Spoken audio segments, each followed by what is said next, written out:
Evil is back. The Drool King Lotor has returned with a dark energy that can destroy the galaxy. Our only hope? The Voltron Force, a team of 5 heroic pilots that control 5 awesome robot lions. When Lotor's monstrous road beasts attack, the lions come together to form Voltron, defender of the universe. Oh! Let's Voltron! Oh! Let's Voltron! Oh! Let's Voltron! Welcome, Voltron fans. This is Marc Morrell, your host for Let's Voltron, the official Voltron podcast. We're here for another exciting episode review for Voltron Force in the 10th anniversary year of Voltron Force. So I got to bring on my co-host, Greg Tyler. Welcome, Greg. Hello, Marc Morrell. Hello, viewers and listeners to the Let's Voltron podcast. It's great to be back. We got a fun episode review coming up and a special guest to help us do it.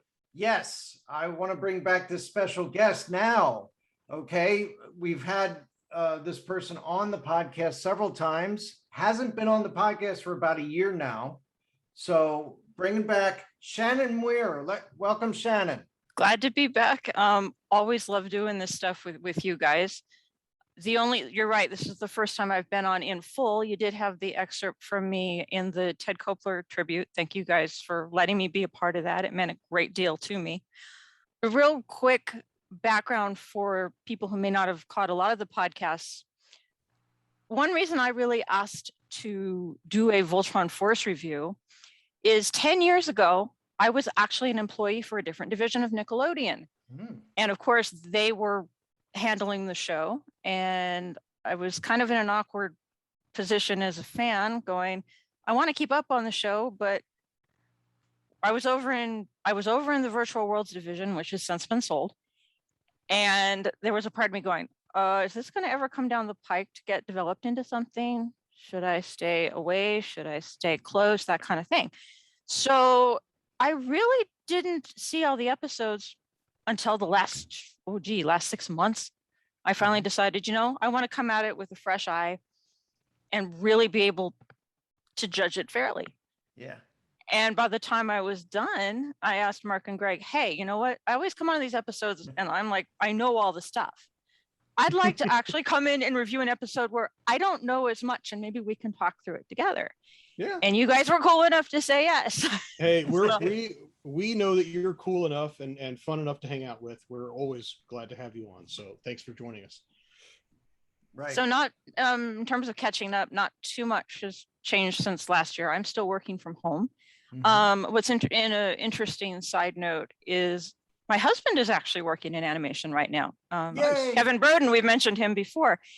And in the way things would work out, he's currently a production coordinator on a production I don't know a lot about right now, but it's at Splash Entertainment, which is owned by Mike Young. Mike Young.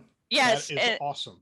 Right. And Kevin knows Mike because he met him when I first met Mike back on Voltron the Third Dimension. So it's kind of like he said, it took me 20 years to get a job with Mike. Like, yeah, it did, just about. So, all's good on that front. So that's where things are. So Great. I'd be happy to get right in it, but I think sometimes you guys have stuff you want to announce first before we jump into it. So what's up? Well, I just wanted to mention the fact that we haven't gone over these things yet, but on the podcast. But since, in the past month at least, we've had a release of a new Voltron. So the pre-sale release for the Blitzway Carbotics Voltron. And then also there was a Rick and Morty episode in the current season of Rick and Morty that there was a Voltron episode and they called it Gotron instead of Voltron. And it was ferrets instead of lions. Interesting. I do want to share a little teaser for the presentation that I've been working on. The Other Voltron, a vehicle team Voltron retrospective. That's all it is. So all right. It should be a lot of fun. I had a blast researching it. I keep discovering new things each time I look in deep dive into these episodes, any of the episodes. It's fun to find new things. And just last night, when I thought I had this draft of the presentation done, I was looking at the first episode of the first vehicle team episode and discovered something that I had not noticed before in 37 years. Wow. So it's the gift that keeps on giving. But yeah, so that's the topic, and I'm looking forward to diving into it. Basically, covering for people who have forgotten or never knew, what is Vehicle Team Voltron, and what is the premise of the show, what kind of merchandise was made, why is it not remembered very well anymore, and why is it not well liked all that much? What's the deal there? So I'm trying to do a little bit of an analysis to go into that. So it should be a lot of fun. Sounds like it. And then Mark, you've got something that we'll be working together on. And what's that presentation? That's all the voice actors that have been in any Voltron. That's it. That's a tall order, actually. It is. It is. Yeah. So we're gonna try to capture all the voice actors that they had, even as additional characters and stuff like that, so that we can include everybody that's ever been on Voltron. I have a compiled list of all the voice actors as they were credited in every episode, so I can send that your way to help get the ball rolling. That really helps. Yeah, that really helps. Yep, a good deal. All right. So what are we going to talk about then, Mark? So we're up to episode 109, Dark Blue. So we're going to be reviewing Dark Blue from Voltron Force, the 9th episode in that 26 episode season of Voltron Force. All right. This one was written by Todd Garfield and also directed by John Delaney. Mm-hmm. I just want to come off right away saying, according to the scripts that we got, mm-hmm. It seems to me there was a lot of ADR for this one. Oh, yeah. Interesting. Yeah, and it seemed like there was some ambiguity in how to interpret the visuals. Yes, that's the thing. Is that there was originally they thought that they were going to just let what was happening speak for itself, and it seemed that they used the characters to speak what was happening while it's happening instead. So it looked like they added dialogue a lot to things that they thought just the audience was going to figure out on their own. That's what it seemed to me. What about you? Yes, definitely. I did not review the episode along with the script until last night, and that did jump out at me as an unusually ADR or pre-lap or whatever they called it in the script. That was very interesting. A lot of additional stuff, and stuff that just isn't in the script beyond what's mentioned in the script. That really interests me. I was going to say, as somebody who does not have a copy of the script, to clarify before we go any further, right? I noticed that. I'm like, they are doing a lot of stuff here where I'm seeing shot of a lion here, a lion here, a lion here, a lion here. Were they trying to save money? What were they trying to do? But then you guys are telling me in the script, some of that's not even there. Yeah, it's pretty wild. Yeah. And then there's a very notable thing in the script that they struck from the finished episode, which we will get to very soon. And I'm very glad they cut it. But anyway. All right. We're starting out on Planet Doom this time. So we're starting off with the bad guys, our villains. And we're looking at what appears to be a pool of Hegarium. Mm-hmm. And it looks like Lotor is taking a bath in it. So and he's wiggling his little toes. He's got a foot perched, and he's got one toenail. His big toenail sticks out at a point. It's really weird. Mm-hmm. So he's like in a jacuzzi, but it's all Hegarium, and this is all meant, of course, to bring him back to full strength, right? Mm-hmm. But it's a different method of doing it. And this is one that Lotor prefers, it seems like. So there's some dialogue between Mayhawks and Lotor, and it's just, you get more of a sense of the fact that Mayhawks is this evil, creepy guy, right? Yeah. But he's putting on an act that he is somebody who serves Lotor, right? Right. When he's really the bad guy. Spoilers. I mean, it's so easy to tell from just the way things are going here. I mean, he's in charge of what's going on with the Hegarium, with the fleet, with everything. It's just Lotor is the guy pulling the strings for everything else. You know what I mean? But Lotor doesn't know what the deepest, darkest plans of Mayhawks are. Yeah, my favorite line, or my favorite bit visually in the whole scene is where Lotor is raising what looks like a glass, almost like a wine glass full of Hegarium, and it's all bubbly, and he looks through it, and it looks like Mayhawks just appears behind the glass. Right. And then That was pretty good animation. Yeah, and then Lotor says, "Mayhawks, why must you always be so creepy?" And he says, "I'm sorry, my lord. It just comes so naturally to me." So what do you think about Mayhawks, Shannon? Generally, again, I'm having to sort of avoid the spoiler side of it, but he worked better than I thought. Not for context, I did see some of them the first go round. Usually when I'd hear buzz on the net about, oh, this seems to tie back to the original show, I saw Brains out of context. I saw Ghost of the Lion out of context. This one I had never seen before. So I knew little bits about him, but not how the grand scheme would play. He works. And I find, especially in this one, he was really well written. The banter between him and Lotor kind of reminded me of the old Zarkon Lotor banter. I mean, I actually, when he walks away talking about, I should give you an Necro with that, I'm like, this feels like the old show. And I'm like, I felt that way about the humor in general in this episode, is that it pretty well nailed the spirit of the original. But does Mayhawks work overall is kind of beyond the scope of this. But for this episode, he works quite well. Agreed. Yep. So the line that I thought was funny was when Lotor says, "I can feel myself becoming stronger with each bath," which sounds strange now that I say it out loud. Yeah, that's Lotor being surprisingly self-reflective in this episode. As I almost feel like he's walking around going la la la la la with all the clues that Mayhawks keeps dropping, not intentionally, but he's surprisingly got some brain cells working in there.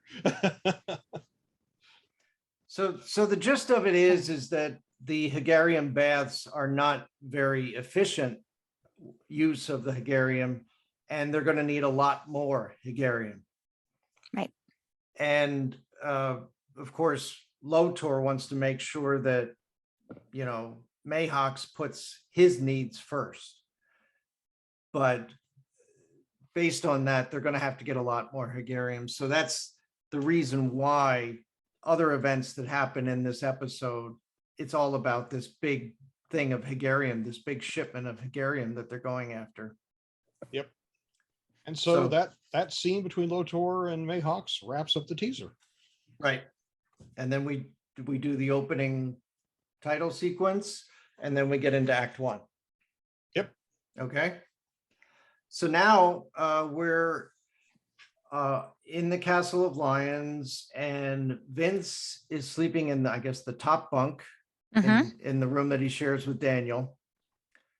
And he's having some dreams. And here they get to reuse some animation from previous episodes. And the script actually calls it out. There's the episode 101 where Daniel saves Vince from Wade's lion.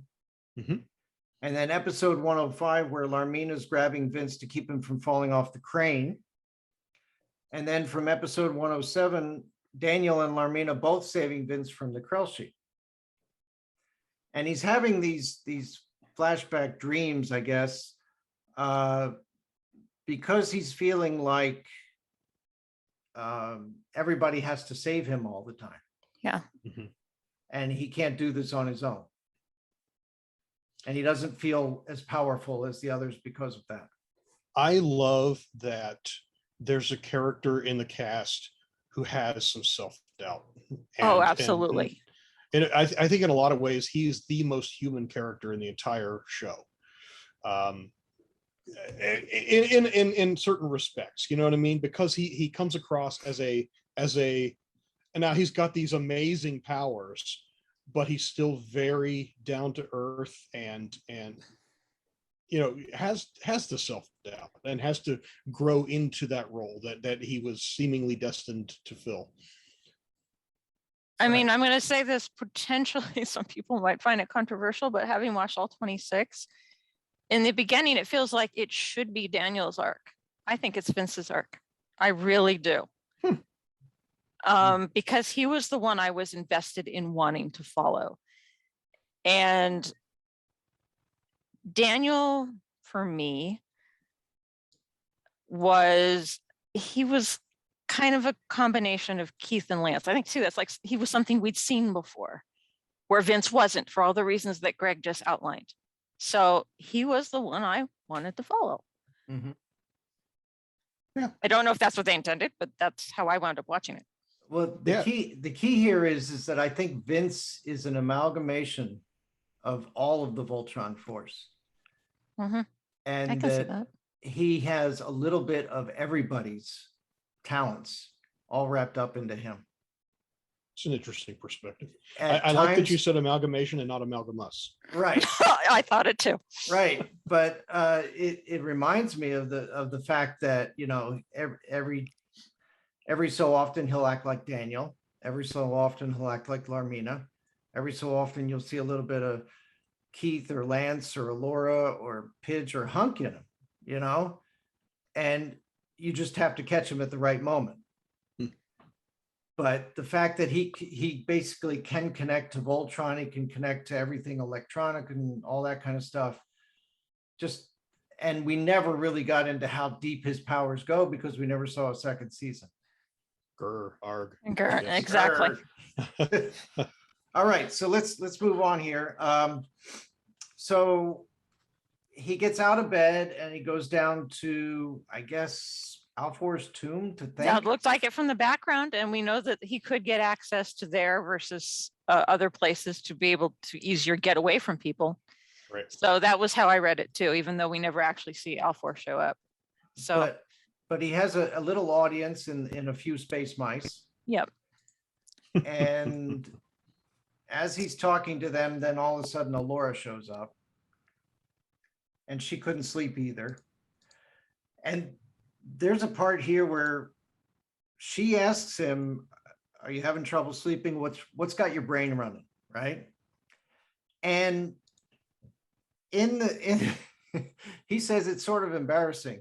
And then Alora, in order to get him to say what she wanted him to say, in the script. Yes, not There's in the something- finished Was it- episode. Right, not in the finished episode, but in the script, there was a part that she was going to offer up what she had been, you know, what's been keeping her up. And they removed that from the script. So what she said, well, I'm awake because I just had a dream that our entire team was in the heat of an intense battle and I wasn't wearing anything but my VoltCon. Oh, Lord. First of all, having worked in animation, I suspect if that made it past to the Nickelodeon side of the BS&P, they probably would have gone. I can think of, there was an episode when I was when I worked on Extreme Ghostbusters 24 years ago, Greg, you reminded me the other day, where there was a lot of things written into a particular episode. And I looked at this script and I'm like, this is never going to fly. And I was right. It came back. I'm not going to out the episode or the writer, but clearly he'd done it to negotiate what he did want. Sometimes that is something. I don't think that's the case here, but also I will admit that it did get my radar. I'm jumping ahead a little bit while I think of it. As a woman, she's down there in her night clothes, fine.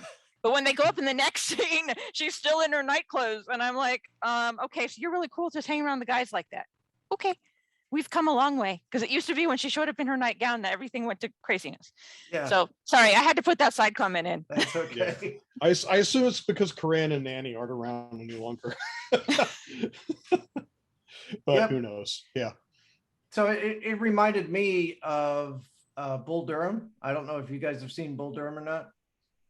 If so, it's Been been a a while. very long time.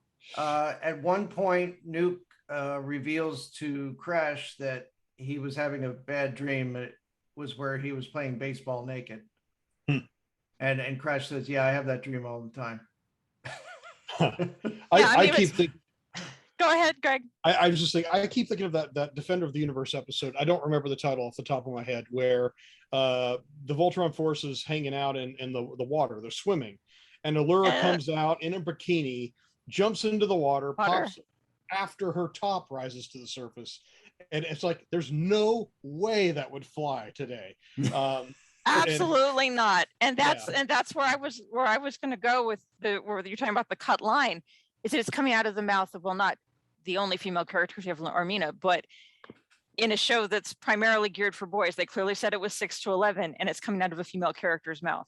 It would have been awkward enough then. Yeah, definitely wouldn't see it fly in 2021. Yep. So yeah, as a woman, I'm glad to know that got cut. Yes, I'm glad to know too. It's just didn't need to be there. Right. So instead of that, all she said was, "Why don't you take a stab?" And then, Vince says basically that he's accepted the fact that his powers made him an integral part of the team, and he needs to be in the thick of the action, but he's not brave enough for this role. So yeah, he's admitting that he's not feeling entirely comfortable about this. And they're putting themselves at risk every time they save him, and he feels like he's maybe slowing them down. Do you think that's the case for Vince, or is that just his I think some of it nervousness? is self-perception. And one of the interesting things about that is for him to even admit it to her makes him stronger than he thinks he is. Oh yeah. I mean, if we look back, this is only episode 9. He saved the Voltron Force's bacon in the 3-parter, the pilot, by powering up Voltron again and enabling the blazing sword.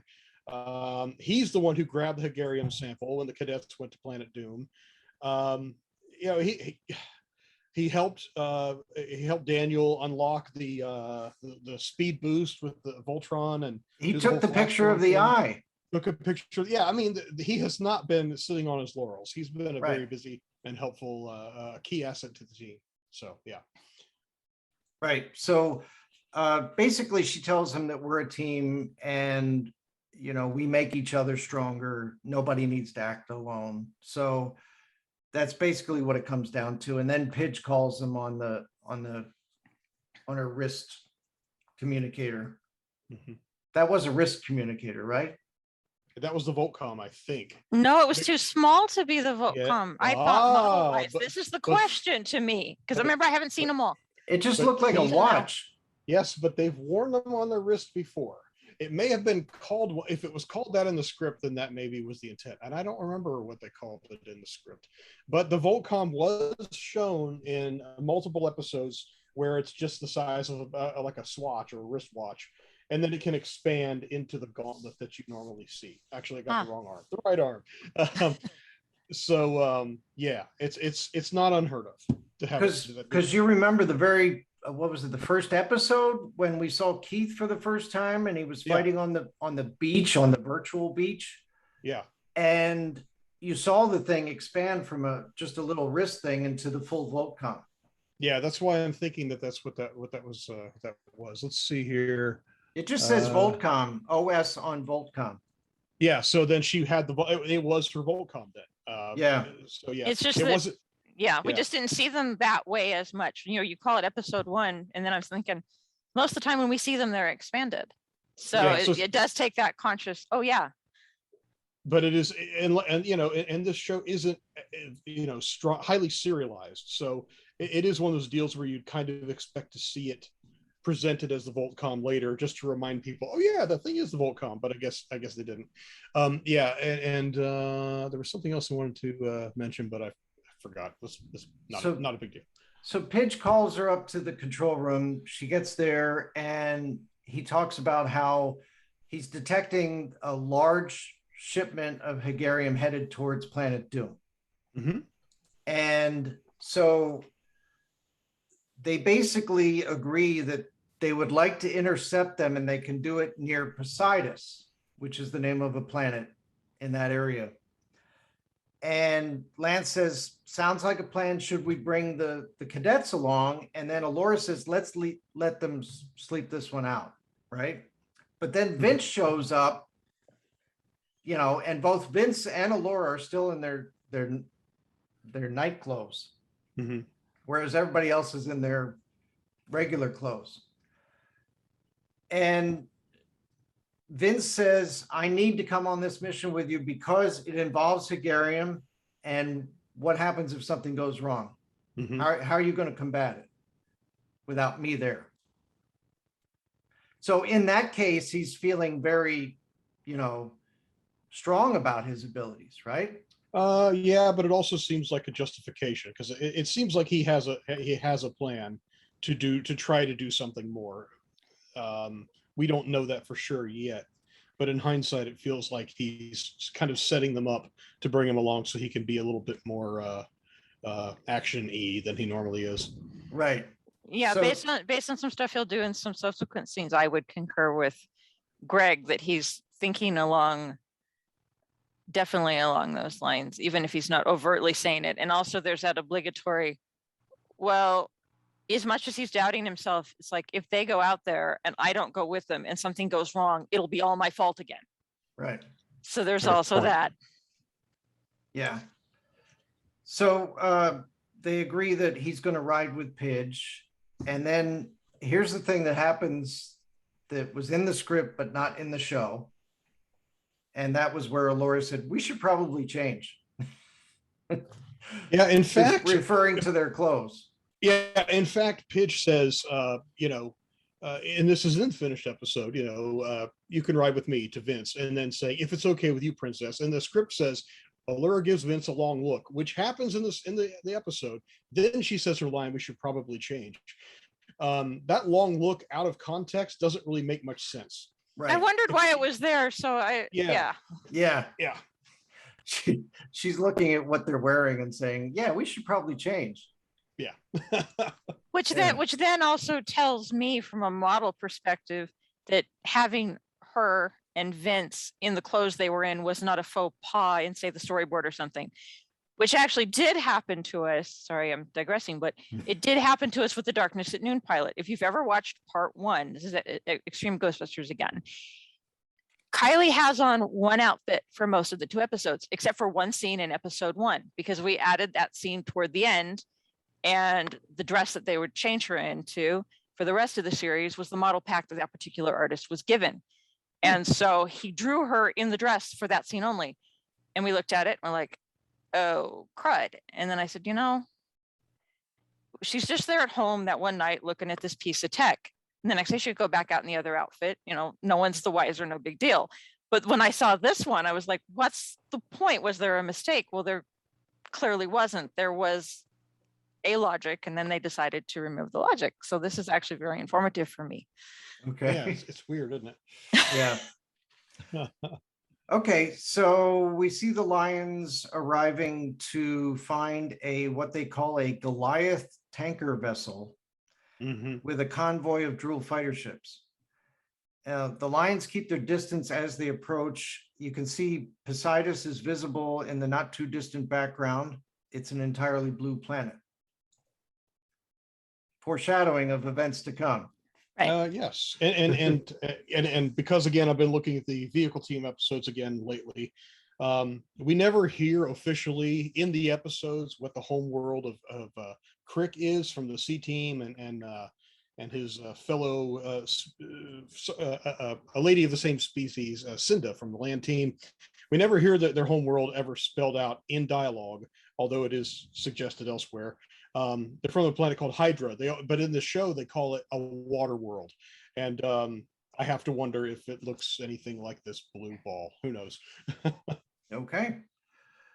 So they think they're going to start engaging and start knocking out some of the Drool ships that were protecting the tanker. But Pidge says, hey, we can't let the tank's hull get damaged and release the Hegarium into space. I'm glad he mentioned that right before they were about to fight. Yeah, Oh, well. and he says that the results could be catastrophic. So at this point, we're thinking, well, what happens if Hegarium gets into space? And this gets answered later. Mhm. Okay.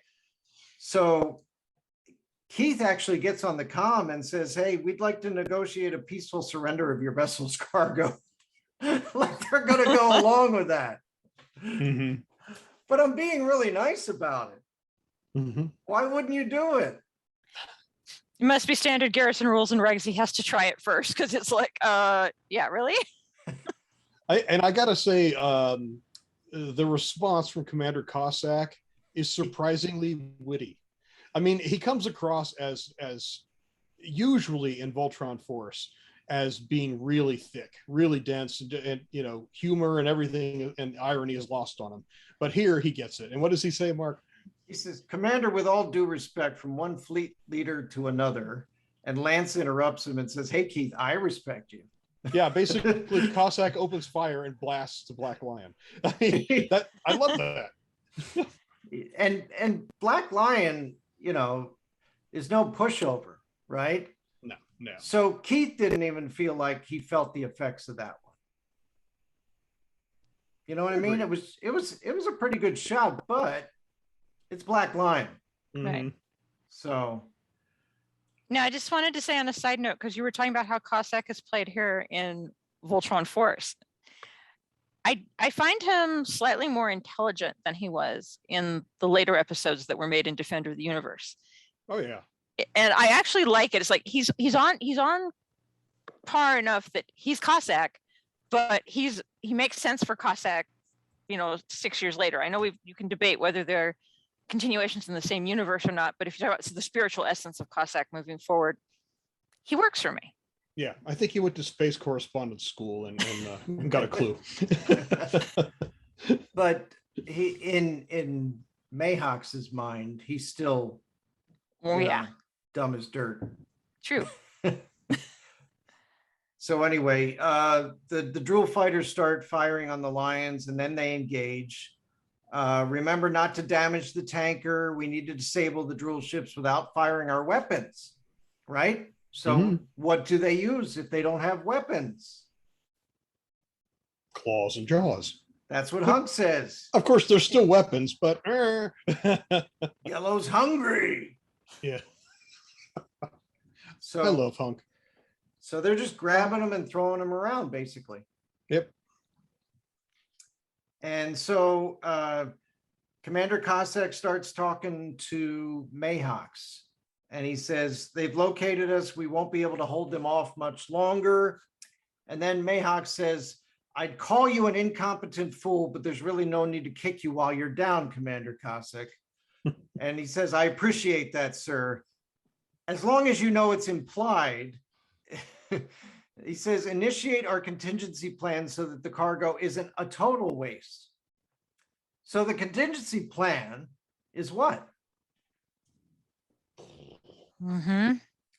He's supposed to set the self-destruct on the ship and let the Hegarium go into space, and then they're going to collect the Hegarium somehow, right? I mean, they collected it from the Hegarium Nebula back in the first episodes, so they can do it. Right. Vince is somehow connected in because he asked the question, Pidge, what would happen if that Hegarium did spill into space? And Pidge says, well, theoretically, it would form the equivalent of a soul-devouring black hole of evil. But we're winning this thing. Why do you ask? And that's the thing, Vince. We talked about that bit of that thinking ahead. I mean, Vince has essentially hacked into the comm channel. I mean, we know from episode 1 that he knows how to do that when he was sharing Daniel the test answers. So, and it's kind of interesting that we see him do this again. And how do I put it? I feel kind of odd about it because he's done this a couple times and yet there's no repercussions for it because it always saves the day. And I'm sort of, sorry, it's coming out working out of tech and we're like, this is not something you should be doing. Well, it's I mean, it's kind of the MO for the cadets on Voltron Force. That was this is true. Yeah, I mean, when the show first aired, I remember back when the old Voltron.com forums, oh, I miss them. When people would review episodes as they aired, that was one of my consistent complaints, which is that the cadets, I love the show, but the cadets almost never faced repercussions for anything they did because the ends always justified the means. So, And they don't always give away why they were able to figure something out or why they were able to do something. mhm, The mystery is still there for the rest of the Voltron Force. right. Got it. Sorry for that tiny bit of nitpicking, but it's one of those things I was like, is it just me? So I appreciate that insight. Yeah. So what Vince ends up doing is launching himself from the Green Lion in what they call a probe pod. We had never seen these before, right? No, we haven't. The weapon or the cannon that shoots it is something that's always visible on Green Lion in the series in Voltron Force. So green and yellow both have some kind of a big old cannon on the back. But yeah, to actually see it fire something other than a laser or some kind of a missile or something is definitely unique to this episode. And it does make me wonder sometimes, and this, you could say this of any of the Voltron shows, how do they get from place to place? It's one thing to, maybe there's a cargo bay hidden in the chest of the Lion or something like that. I mean, Legendary Defender has these cavernous interiors to the Lions, but how do you get in this pod thing and then have yourself loaded into a cannon? It's not meant to be thought about too much, of course, but it does make me wonder sometimes. Right. So, Pidge asks, what are you doing? Allura says, what's going on here? Vince says the captain's about to initiate the tanker's self-destruct sequence. And Allura says, well, how do we know this? And Vince says, that's not important. What it is if I can stop it, I can direct access to the mainframe control terminal so that he can stop it. And Lance says, this is reckless. You're very Daniel right now, And then Vince says, exactly.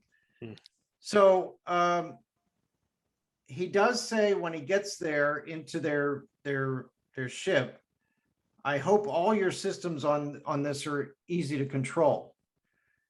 And then Keith says he really boarded it, didn't he? And then he's asking Vince to evacuate the ship immediately. He says that's an order. And then Vince says, I'm really sorry, but I can't. And he says, I'd expect something like this from Daniel, but not from you, Vince. So another reference to Daniel again.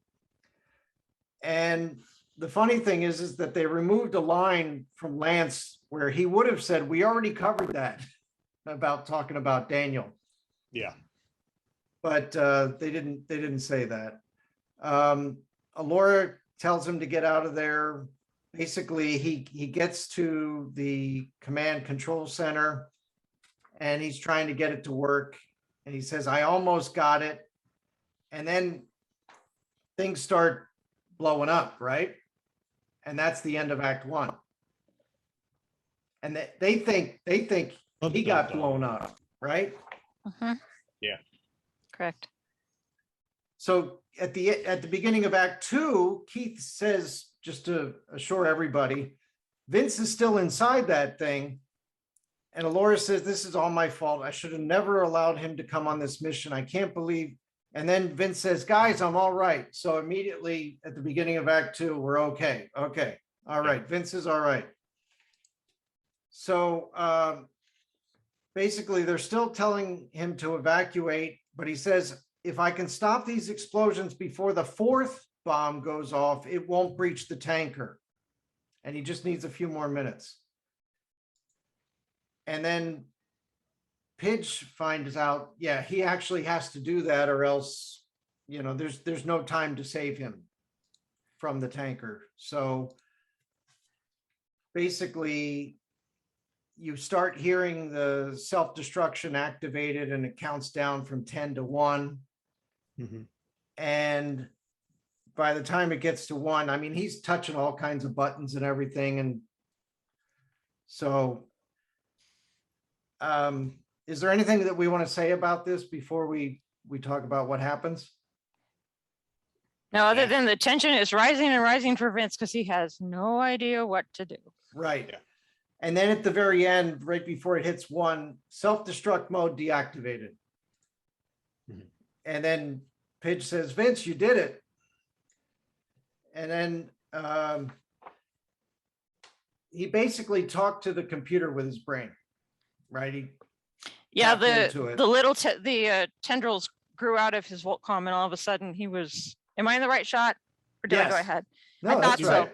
Yeah, You're and right. that's the whole point. Is all of a sudden he's like, "What's going on here?" And he just dove right in, and he's like, "My brain just interfaced with the computer," and it's just so amazing. Idea that it took him all that panic for him to like turn everything off and go to the next level. It's like, dude, were you overthinking it? Is that why the VoltCom didn't work all this time? You were trying too hard, or not hard enough? Question. Good question. Right. So, but they're not out of the woods yet. Because what ends up happening is all of a sudden Vince is jolted backwards. The room tilts. The half destroyed tanker is tilting backwards, plummeting down towards Poseidus. So Vince can't see what's happening, but he quickly pulls himself into a seat and straps in. And then Keith says, quick, after him. So all the lions race after the tanker. It goes through Poseidus's atmosphere, plummets into the ocean, and keeps on sinking. Yep. And I got to say, I love that they had this thing plummeting straight down, bow first, into the waters, and that they changed the orientation of all the interiors to match. It's in a show that has a lot of action that takes place in space with artificial gravity that makes every spaceship essentially a building with planetary like gravity, where each deck is like a different floor in a skyscraper or something. It's really cool that they finally kind of turn it on its side, literally, or turn it on one end and have everything offset. I really like that. So when it comes to the lions getting into the water, Blue is ahead of the pack, and Blue actually gets to the tanker and starts to clamp onto it, trying to pull it back, but then isn't able to hold on. Yep. That whole scene is incredibly touching as Vince and Allura go back to back, and he's like, "It's all my fault," and she's like telling him, "No, it's no, it's not. We'll get you out of here." And then when she can't hold on, just the sheer devastation in her voice and in her face. Because here's Allura who always wants to do right by everybody, try to have everybody work together, and she's helpless. Yeah. And I love that it happens right after she says she's not going to let go, basically. Right. She can't help it. That really, it's a 1-2 punch there. Right. So as she's unable to grab it and hold on. The rest of the lions are chasing in after, but they are imagining maybe that the tanker will hit bottom. So they ask Pidge, just how deep is this? And he says, I'm not sure. Very little is known about Poseidus or the creatures that live in these waters. More importantly, nobody knows the depth of these oceans if they have a bottom at all. So Vince is on the line and he says, Pidge, I can still hear you. So he's getting a little bit even more nervous because of the fact that they may never hit bottom. So he's kind of freaking out. Yeah. So Hunk, in all of his wisdom, he says, hey, pal, I know you're probably on the verge of losing your mind right now, all alone, sinking hopelessly, maybe running out of air. It's just like, running out of air? Really not helping. So Pidge tries to calm him down by saying, hey, you're a logical guy. Keep a clear head by sticking to data, functions, things you can control, right? So let's start with the tanker's emergency protocols, right? So they start working on the mainframe again, and he says, it looks like we're taking off water, so he seals off the compromised areas. Good, keep talking it out. Now let's check the ship's vitals.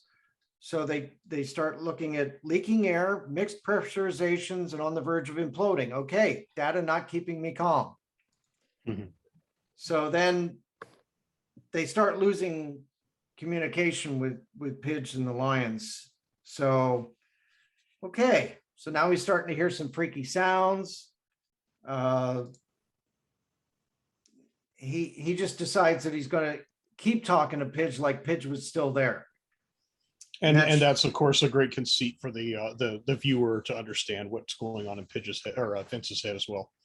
Yeah, so he notices that the Hegarium is still in the hole. It's still intact. So that's good. And then he says, I think we just hit bottom. And then what it really was the ship just landed on a rock and then kind of fell over that rock and then just kept going. Now, real quick, because you were talking about conceit there a minute ago. We mentioned early on that there were places that it seemed like a lot of ADR was added. Was this one of those sequences or was it actually scripted that way that he talked aloud that No. much? It was. This was scripted the same way. Okay. It's actually basically in the next part that things start getting added Gotcha. more often. Yep. So it's after, the thing has reached a point where it stopped. All right. Yeah, this is not an example of this is not similar to that old Marvel Comics G.I. Joe issue that featured Snake Eyes and had absolutely no dialogue in it. Definitely not one of those. Gotcha. Okay. Yeah. Continue. Thank you. So Vince is managing to get out the door into a large room as the glass shatters and dark water begins rushing in. He scrambles around, turning right down a long corridor, frantically climbing towards another door. And then basically they have like a change in the water distribution across the tanker, forces it to roll on its side. And he gets tossed into a wall, sliding down a bit. And then with one last effort, he manages to scramble up the wall and leap through a hatch door. And he says, as he's looking through the door, he sees something with tentacles coming through the water. And he goes, what is that? And then, he's able to get the door shut. And then he feels like he's at least safe for the time being. Yes. And here is the first example of dialogue that's been added, right? Right. Because he didn't originally say, what is that? And then, yeah, go ahead. And then he says, okay, safe for now. But then they add, as long as Hegarium isn't leaking into the water, we should be good. That was not in the script. Right. So at this point, the Hegarium isn't leaking, but then they show images of the Hegarium starts leaking out. Yeah. Well, I took that as the idea that he's like, as long as that's not happening, but the idea that he doesn't fully know. Yeah, because he can't see it. Exactly. He can't see what's happening outside the ship. I think that additional line really, I like the irony there. Yes. And him just not knowing. I think that added a lot to the scene. So then we shift over to the other group, to the Lions, and Lance is saying, anybody else having trouble seeing? Keith says, seems like the systems are a bit glitchy. Stay close, everyone. Pidge mentions the fact that the Lions haven't been tested at these depths. And then they can't find Hunk. Hunk is out there and he thinks he sees one of the other Lions. So he goes towards it. It's a light. And he goes towards it, but then we find out later what happens. So we go back to Vince again. And he's just going to go back to the logic again. He's working on his VoltCom. He's got a schematic of the damaged ship that comes up. He says, so the ocean is through that door and the corridor below is flooded with the monster in it, the one that he saw with the tentacles. Mm-hmm. He says, the communication satellite is still intact. Maybe I can boost my signal to contact the others and give them my location. And then he begins to work on that. And he says, oh, come on, I need to get to the mainframe again. So option A, sit here and hope they find me in a giant ocean before I drown a freezing death. Or option B, go in there, which is on the other side where the monster supposedly is. Mm-hmm. So he puts on his full VoltCom armor with helmet and everything. so that he can breathe underwater. I was, as I look back on this, I didn't think of this till just now. It's kind of telling he didn't put it on until now. As scared as he was, I mean, I think if I were in that situation and I had a VoltCom, I think I'd have the armor on pretty much as soon as we hit water, if not before. Right, because it would have even protected him against those bumps against the wall too. Yeah. But I mean, I think it shows how brave he actually has been, and even though he doesn't know it. Right. He starts going down the corridor, and then we switch back to Hunk. And he's like, hello, guys, my comm still seems to be wonk. Can you hear me? And then he realizes that the thing he was going after was not a lion at all. It's a big fish with a light in front of it. And he gets scared. And he runs away. Lance all of a sudden says, I think I might have something here. And then all of a sudden, Yellow runs into Red Lion. Yes, I love that. And Hunk says, well, Alora said, are you guys all right? And Hunk says, now I am. There's one big monster down there, like big. Not that I'm scared of it now. Ty Olson did such a great delivery here. I just love it. Right. So Lance says, I might just be spitballing here, but we, the Voltron Force, are sort of known for a particular formation that keeps the Lions together. So they want to keep the Lions together. And he suggests, why don't we just form Voltron? And according to Pidge, they've never done an underwater formation of Voltron.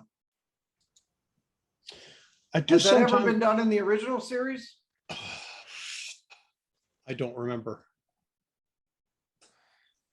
I know they did some deep water episodes, but I'm sitting there going, not the way I would go with it is I think they might have, but not at the level of depth which Pidge is clearly about to talk about the repercussions of. Right. And so I'm like, I'm willing to accept that definitely not at this level of depth, even if it was done before. Yeah. So they form Voltron and it works. And Lance says, you guys can praise my genius later. So Lance. Yeah. So, but then Pidge notices, we're too heavy and we're sinking fast. So then Keith tells Hunk and Allure to activate the retro jaw thrusters. And then he says, Lance and Pidge, you too. So basically all those four lions are pushing down, to keep them up. To basically just slow how fast they're descending. Now I don't know the physics of how that would really work, but it's like, okay, I'll accept what the attempt is here. I will say that while in general I really love the visuals of this episode and how the being underwater gives a different vibe to everything, I'm not that impressed by the look of the retro jaw thrusters. They look like they're just these oblong yellow glowing shapes coming out of the mouths of the hands and the limb lions. And I wish there was more oomph to it, like if they do some kind of a particle effect. I don't know. Well, they're also in very deep dark water. Yeah, I mean, so that would have an effect on the way it would look otherwise. Well, it would. They almost gave me the feeling of those light up sticks that air traffic control people use at airports. Oh, right. They just, I don't know. I wish there was a little bit more oomph to the look there, but oh well. So as soon as they get stabilized, then Pidge says, I think we found Hunk's friend. So they see that bioluminescent, creature. Mm-hmm. And Hunk says, you're not so big now, are you? And then all of a sudden you see hundreds of them flickering all around Voltron. And then Hunk says, I'm done talking smack. Did you notice that they stopped using the retro jaw thrusters? They get surrounded by fish and not a problem now for some reason. Nope. Now they're floating for some reason. Yeah. So here's where we get to another part where we're with Vince again. he's inching his way towards a reflection of lights flickering across his mask, and he looks up with terror as he's about to see the monster, it looks like. Right? And then that's the end of Act 2. But before that, he says, let's see if I can do that again. Right? With the control thing. But The little basically he turns around and tendrils. it looks like he's going to see that monster. Yeah. So we're at the beginning of Act 3 now. Hmm. And we're back to Pidge and the others. And so with all those bioluminescent beasts ominously lurking in the dark, Pidge says this is disorienting. It's going to be harder and harder to pinpoint Vince's location. And Lance says it's like playing action limbo in a minefield. if you can picture that. So Alora is saying, if we don't provoke them, I think we'll be okay. And then Hunk says, what if they provoke us?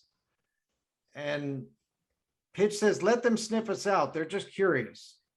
And Lance says, everyone remembers what curiosity killed, right?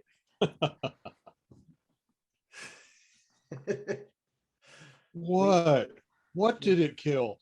Right. So we're back to Vince again, and he's looking down in terror, then back up in terror. He gasps as we now see the beast coming at him, and it's like an alien octopus jellyfish with transparent skin sparkling with bioluminescence inside. How's that for a narrative portion of the script? Yeah. So he decides to take his chance at the rock below, lets go and begins to fall, but the tentacles grab him. He struggles. The beast pulls Vince inside its body. Just a good thing is wearing armor. And of course he's underwater too. So he continues to struggle, but then he thinks, got to reach that satellite, right? He's thinking that. We hear him say it, but he's thinking it. And then he says, maybe I can use this creature as an electrical conductor. And all that stuff is ADR, right? Right. And then he says, it worked. Now, hopefully they can pick up my signal. So he was able to use the creature as an electrical conductor. And then he was able to get them to see where he was, his location as a result of that. Yeah. And then all that stuff, all of that was ADR. Which would make sense, because even I had to go through, I did watch this several times, including as recently as a few hours before we got on. And that particular creature is very jellyfish based. And I think that they just wrote it, it seems like, that's what it's sounding like, with the presumption that whoever sees it, we're like, oh, that is how an earth jellyfish works, and we're running with it. Well, if viewers don't know that, then it doesn't make any sense. Agreed. So that's probably why they had to go back and add it all. Yep. Because I'm like, oh yeah. Right. So we're back to the lions again. Keith is saying we're going to need to engage these pretty soon, but Allura says we're invaders in their waters. We can't harm them. And then Pidge says, guys, I've got him. And he knows where Vince is. So basically, the beast slurps out of the hole in the side of the tanker with Vince still inside. And Vince says, okay, Pidge got my signal. Now I wonder if he can ride this creature right out of here. So that's what happened. So we saw it happen, but Vince said it in order for us to understand what happened. Right. And that was ADR as well, wasn't it? Yes. Yep. But he's at the same time, he's saying, ho, ho, if Daniel could see this. Yeah, that was in the script. Right. And so what happens is Vince now sees that the Hegarium has seeped out of the tanker. Yeah. And then he sees that the creature is getting closer to it. and he says, whoa, whoa, oh no, don't touch the Hegarium, no. And then the creature touches the Hegarium. Next happened? question, was that line ADR'd? Yes, yes, it Because was. it felt it, that particular line, I'm like, Vince felt kind of off when I heard it. There was just What something was the about line there? the don't Oh, touch the Oh no, Hegarium line. don't touch that Hegarium. But yeah, the Sorry. performance for me, even watching that before I'm talking to you guys, I'm like, this feels isolated. His energy and me, Vince, his panic about the Hegarium just didn't feel quite in line with the lines that had come right before it. And so I appreciate you confirming that. I mean, line-wise it plays. It's just for me, tone and tension-wise for the actor, it didn't seem to carry through.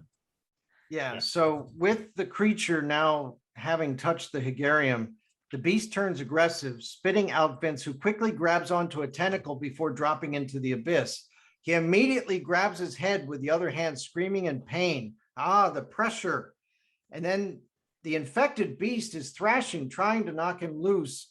Vince concentrates hard, his VoltCon lighting up, sending a blast of power into the beast, neutralizing the Hegarium, which the beast is no longer touching, and it turns back to normal, but the blast has loosened Vince's grip and he begins to fall and he clutches his head in pain.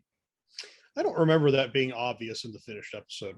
What was that action that's described in the script? Right. Are you meaning in reference to the monster becoming smaller again? Yeah, yeah. Yes, I would agree. But I was going to say, but then as Vince is falling, he gets picked up by the team. Yeah. And so, blue line this time. Yeah. So I am curious now again, this is not a hard science show by any stretch of the means of the imagination, but would Vince feel an instantaneous pressure change by exiting the interior of a jellyfish? I would think that the jellyfish would have experienced similar trauma by being inside a pressurized humanoid habitable ship and then going into the ocean. I would expect the transition in and out of that to be similarly traumatic to the jellyfish. And I wouldn't expect Vince exiting that thing to be the introduction of, the reverse bends or whatever it is. I don't know. But again, this is not a hard science show. Right. But with the protection of the VoltCon suit that he's wearing, right? Yeah. It wasn't as bad as him being down there all by himself, because with that, the pressure might have been too much for him. Yeah, maybe. So he's in a pressurized suit. Yeah. But anyway, so Lance says, looks like we're just in time. And Keith says, I don't know about that. The aquatic creatures are becoming infected with Hegarium. It's making them aggressive. So And that was ADR, ADR too. yeah. So Keith did in the script say, I don't know about that, but the follow on, the aquatic creatures are becoming infected with Hegarium, it's turning them aggressive, was ADR. Right. So now all of those creatures are looking pretty bad. So Keith immediately says, form blazing. And then Allura says, no, we can't harm this creature. It's not their fault. We need to neutralize it and this spill. So not sure this is time to be an environmentalist is what Lance says. But Allura says, Vince, I know you've been through a lot. How much do you have left in your tank? And then Vince says, enough. So they make Blue Lion the head.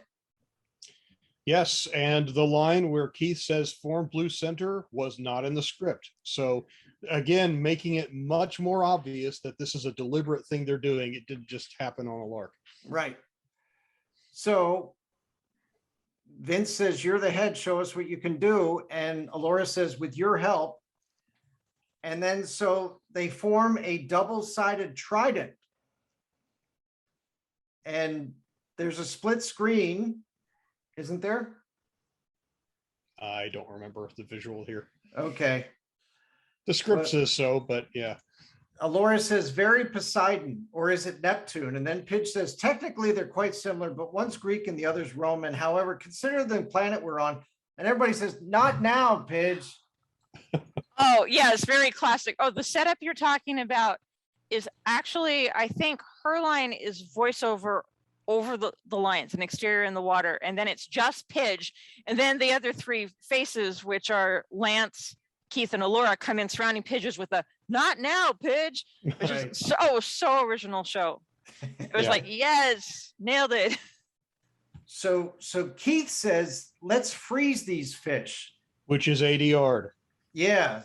So Voltron points one end of the trident at the infected angler beast. It blasts an ice ray at the angler, encasing it, and it begins to float upwards. And then Vince says, my turn. He concentrates and puts a burst of power to it, causing the trident to emit another burst, and it shatters the ice, and the angler is neutralized.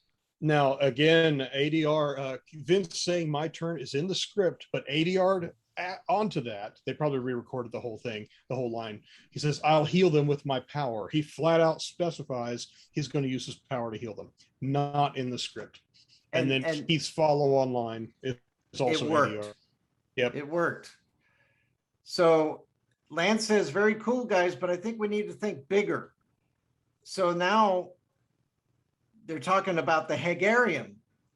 The Hegarium is leaking towards the swarm, and it hasn't reached them yet. And Keith says, if the Hegarium reaches that swarm, okay, so. And then again, ADR, he then says, Vince, you have to help us neutralize it. Yes. So a whole lot has been added here. It's kind of interesting. So Pidge reminds everyone that you can't just freeze the Hegarium. Hegarium's freezing point is well below waters. But he has an idea, and he hopes Voltron has enough juice to pull it out. And then Keith says, good call. Let's freeze the water around the Hegarium and trap it inside. That was ADR. Yar. Right. Yeah. So it's like an icicle or an Hegarium iceberg. Yeah. Right? Keith's line literally looks like we made a Hegarium iceberg. Also ADR. Right. And then another one at the end, it says, Keith says, let's get this popsicle up top. That's another ADR. Yep. So Alora says to Vince, see, we save you, you save us, we save each other. That's how a team works. And then Lance says, what now? And Pitch says, it's what I was worried about. The freeze ray drained too much power. I don't think we'll make it to the, before he says surface, Hunk says, my turn. And then ADR again. Keith says form yellow center. So they form yellow center, and this time they use the wrecking mace shooting up from below, and it sticks to the side of the Hegarium iceberg, which floats them all up to the top with Voltron on the top of the iceberg. Yep. And another ADR line from Keith. The Hegarium has been iced. Okay. Yeah. So Keith says, so after that last transformation, I imagine Voltron's completely drained. And Lance says, and so is Vince. So no power to neutralize the evil Candy Center and no power to get home. Candy Center, right? I love it. Oh, yes. So what do? Hunk says, Pidge and I have been working on this power issue. Pidge, take the honors. What happens is Voltron wings suddenly become solar panels, and that's how they're going to power Voltron back up. Not just that, they're still on yellow center, so these only exist on yellow centers when Seemingly. they extend those wings, right? Yeah. That's what the Seemingly, impression yes. is. Yeah. And I will point out, this is the first time we ever see wings on yellow center Voltron. The last times we've seen it, it had no wings at all. So the wings themselves are an upgrade. And then it was the only version of Voltron that had no wings until now. Right. And then Lance says, hey, Voltron's gone green. And then Pitch says, not quite yet, because they haven't formed Green Center yet. But Alora says to Vince, I'm sure our brave, risky, and slightly disobedient savior will get us there soon enough. So that's the end. So thoughts, Shannon? As I said in the opening, I really liked it as a character development story for Vince and how crucial he was. And my other thought gets even more pronounced with everything you've just mentioned about the ADR.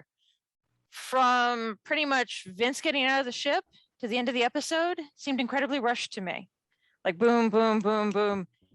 And I'm trying to imagine it without the ADR at the speed that that action takes place. And it's, as a writer, it's sort of like, okay, I liked that part of it, but I didn't like that the climax was so rushed. That there was a little bit of imbalance to me on that, but the trade-off of getting such a good character story for Vince, that makes it a tough call. But overall, I enjoyed watching it, and that's why when we were talking about which ones that I could come on and do, this was the one that I really wanted of the upcoming group. Yeah, for a change, we had no Daniel and no Larmina at all in this episode.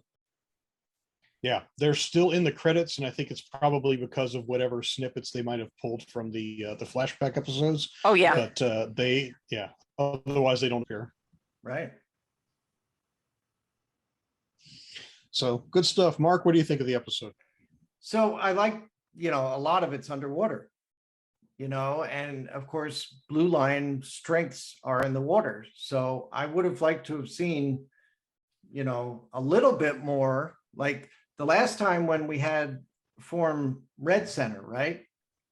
We didn't get very long with the magma pistols, right? We didn't get a long period on that. And then, with Blue Line here, we didn't get with the Trident, we didn't get a whole lot. It just, I always, when we switch to a different color center, I'd like to see them do that for a little bit longer. Yeah. Although they did show the Blue Lion, subtly, it was the fastest lion underwater. So they showed a little bit of that, but I agree with you. Yeah, I understand, Mark, where you are coming from. The reason I kind of forgave it for this one, and your citing is for the magma pistols in the other episode very on. But here, because we had the whole character backstory too of Allura now doubting for herself for where she had guided Vince, and they kind of coming together right at that balance, right at that point to act and move forward. I guess that's why it didn't hit me as odd, because it played into the character story. But yeah, because we know what we know about the other 26 episodes, it would have been nice to see that pay off more down the road more often, and that it does not do. I'm sorry to get that tiny spoiler in there, but from a story perspective, the fact that we didn't have as much of it here made sense for this episode.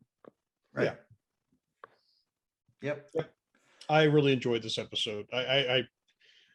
It was a great character building story for Vince. I loved, again, the just having the ship going down, straight down, and then tilting on its side, and seeing an interior environment from different orientations was really, really cool. It's not done very often, and shows like this.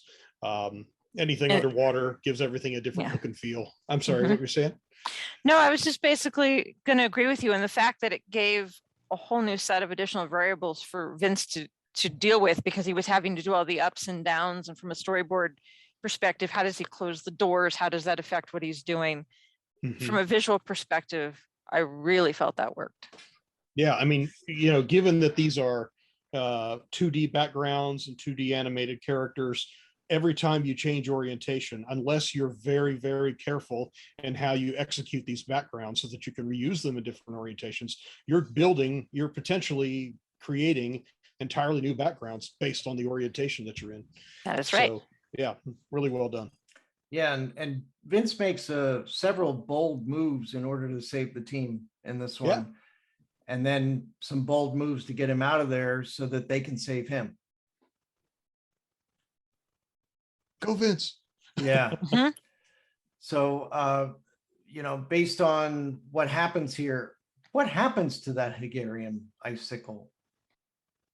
And that's the thing. Just like we never quite see how they get home, we're just kind of left. They never showed that in a successive episode. We're just supposed to assume that once Voltron got powered up with the solar wings, that they neutralized the icicle. Yeah, I mean, the blazing sword has been shown to be able to neutralize Hegarium. Yeah. So maybe they recharge, form Black Center, neutralize the evil Hegarium iceberg, and then fly home. I don't know. But they would have needed Vince in order to do that. Yeah. Yep. So they give him a few, give him some cheese puffs from the from the fridge and let him take a breather. And yeah.